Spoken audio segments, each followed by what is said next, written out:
You're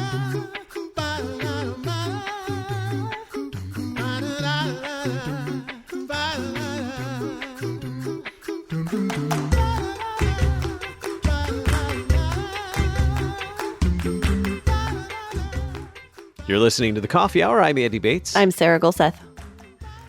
Through all of the challenges that we faced in the last few months, one thing that's still going to be happening in the Jefferson County area here in Missouri is congregations gathering together to serve their community as they have done for several years now. We're going to share that conversation with you, that story with you here in just a moment. Thanks to Concordia University, Wisconsin for supporting the Coffee Hour. Find out more about Concordia University, Wisconsin at cuw.edu. Live uncommon. Joining us today is Tim Krysl. He's the president of the congregation of Zion Lutheran Church in Hillsboro, Missouri, and one of the guys behind planning and organization for Grace Day in Jefferson County, Missouri. Tim, thanks so much for being our guest today. Thanks for having us. And alongside you, right there next to you, is pastor-to-be Greg Barto, the soon-to-be new pastor at Zion Lutheran Church in Hillsboro, Missouri. Greg, thanks so much for being our guest on the Coffee Hour. Oh, thank you for having me. Haven't even ordained you, and we've already roped you into an interview on Grace Day and already jumping into ways to serve in the community. What an outstanding way to begin your first call, isn't it? Oh, yeah, it's really incredible. And everyone here has been super gracious and welcoming. My wife, my family, and I were all happy to be here and excited to get started living and working with the good people of Zion and Hillsboro. Well, welcome to Missouri. Welcome to Jefferson County and to Zion and to Grace Day. It's a great way of serving the community. Tim, can you tell us more about what Grace Day is for our listeners not familiar with that? Yeah, Grace Day is basically a comprehensive back-to-school service event in which Zion and 4 other congregations have basically teamed up over the last 6 years to. If you have never seen it and you wanted to wonder what it would look like, you would picture basically just walking into a super Walmart, and the entire super Walmart was a back-to-school area, and everything is 100% free, no strings attached. And basically, our goal is simple, and that's to help kids be kids. And unfortunately, a lot of kids going back to school don't have the things that they need, and so it really puts them in a situation where they don't get to really just be a kid because they have to worry about not having items that they need to be successful in school, and so we provide those for the members of our community in need. What are some of the things that are provided during this day? Well, I should probably mention, first of all, that the 2020 Grace Day is going to look a little different than Grace Days in the past, simply because of the COVID pandemic. So this year, it's going to be, I would call it a drive-in format. So it'll be contactless. The patrons will not get out of their vehicles, but they will basically enter the parking lot, and we will start off going from head to toe with the things that children will need. This year, we won't be able to offer haircuts or the back-to-school photography. We won't be able to have the dental exams. The back-to-school immunizations won't be here.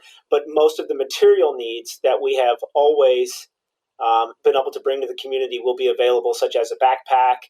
That backpack is filled with school supplies based on the basically a combination list of all the different school districts that touch our congregation.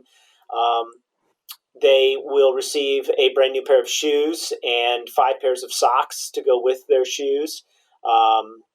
They will receive undergarments, which are one of the most expensive clothing items for a parent to have to afford for their children, and oftentimes gets looked over. They will also receive some publications from the Lutheran Hour, as well as a free Bible that the Gideons provide. But anyway, a lot of things that are geared to help them get ready for the back-to-school time. What are some of the stories from the years past from the participants, the families that have been able to benefit from this event? Well, I think Grace Day is unique because since we don't have any stipulations. I mean, it really is a no strings attached.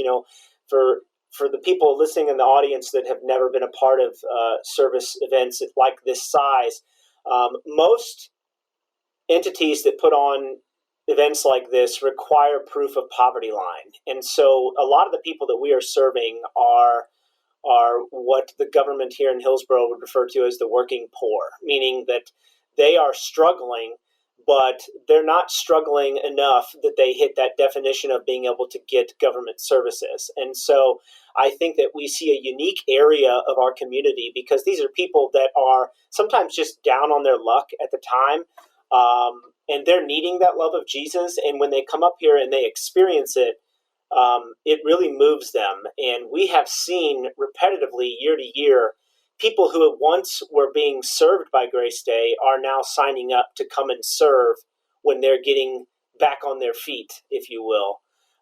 And so not only do we see a really neat relationship with that community that we might be serving one year, who then gets back on their feet and comes to help us serve other people, but the way that it moves the volunteers that work at Grace Day, there's just story after story after story of people who are really kind of awoken to just what poverty looks like. A lot of people work in areas of the community where they really don't ever see the effects of poverty on people.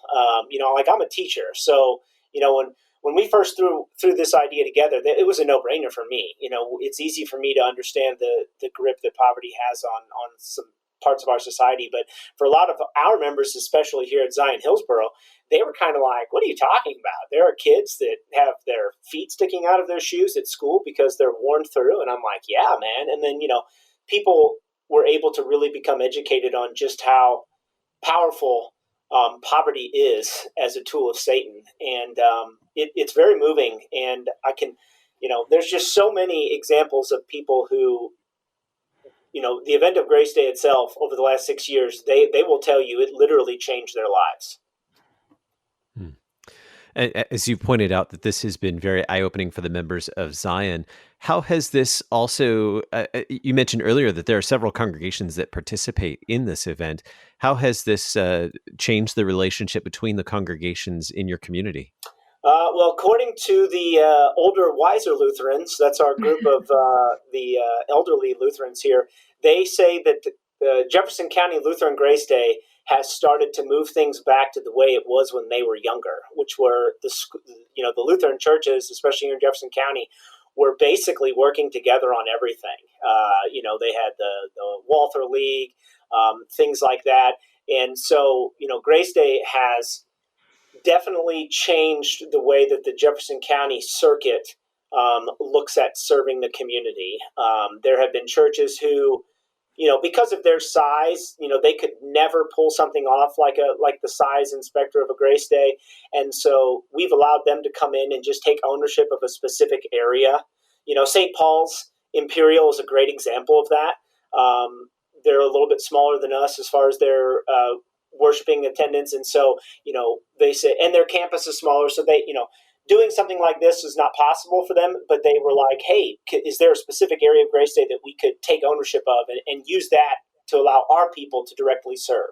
And so they started a sock ministry. And I mean, this congregation is bringing in over 1,000 pairs of socks every year, and you may think, oh, it's just a pair of socks, but, it's really not. It's an amazing way to really cushion, no pun intended, that child's feet with the love of Jesus throughout the school year. And, we also have very big congregations like St. John's and Arnold who are much bigger than us.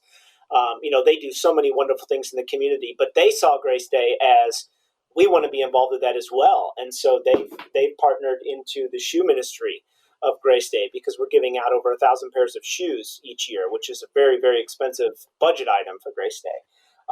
But we also have some congregations who, they told us that becoming a part of Jefferson County Lutheran Grace Day has really helped them hone in on being more strategic with the way that they serve the people in their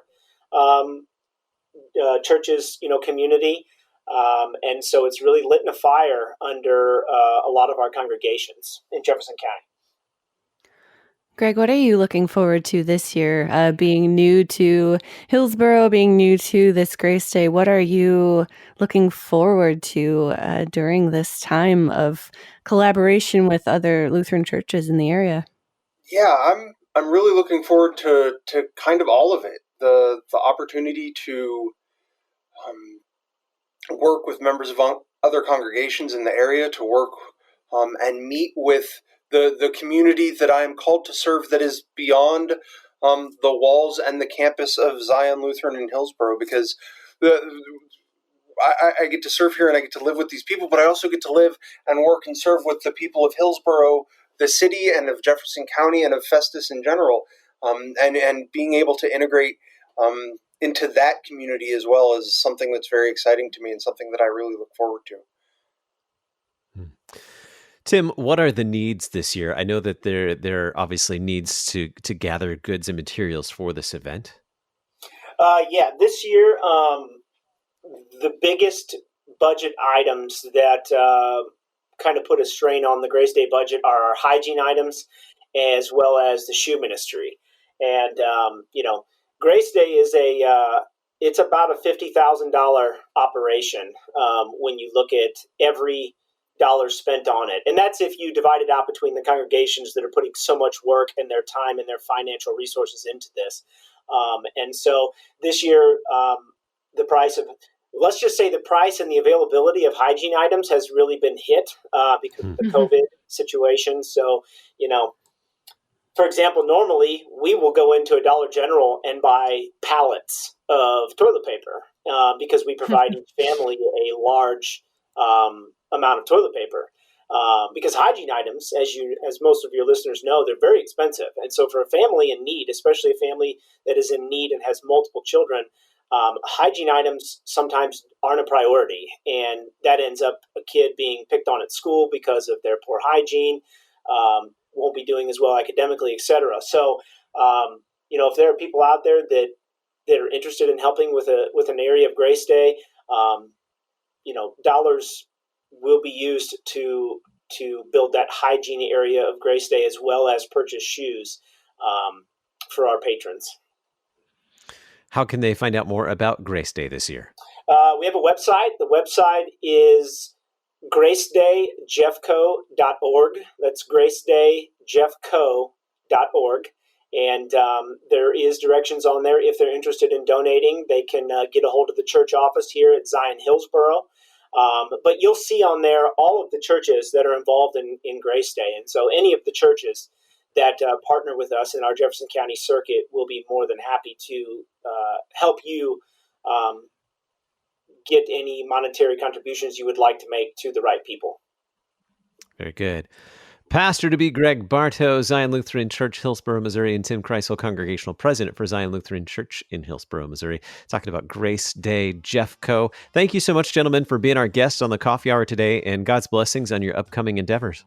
Thank you very much. Thank you. You're listening to the Coffee Hour. I'm Andy Bates. I'm Sarah Golseth.